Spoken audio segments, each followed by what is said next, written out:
Burning smell. Imagine turning on an appliance and immediately smelling something like melting plastic or burning metal. In the world of computers, a burning smell is the ultimate red flag. It means electricity is going somewhere it should not be and is literally cooking the parts inside. When you are studying for your CompTIA A+ exam to troubleshoot motherboards, processors, and power, you must treat this specific symptom as an absolute emergency. To get your perfect score of 900, you need to know exactly how to react to this scenario both safely and professionally.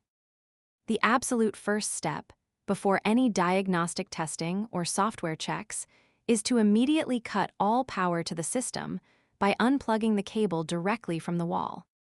You do not wait for the computer to shut down gracefully, because a burning smell indicates a severe, catastrophic electrical short circuit that could easily start a physical fire.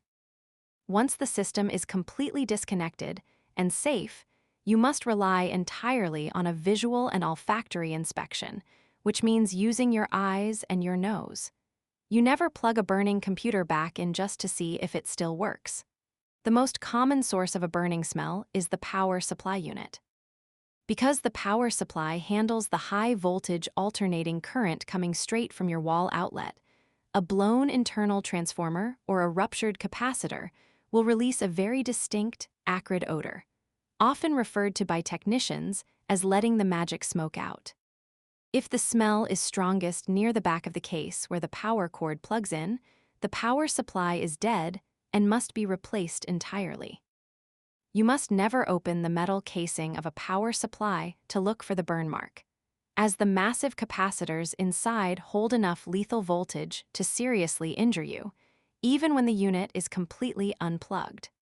Another common cause of this symptom is a short circuit directly on the motherboard. This can easily happen if a stray metal screw falls behind the motherboard during a repair and touches the metal chassis, bridging an electrical connection that should not exist.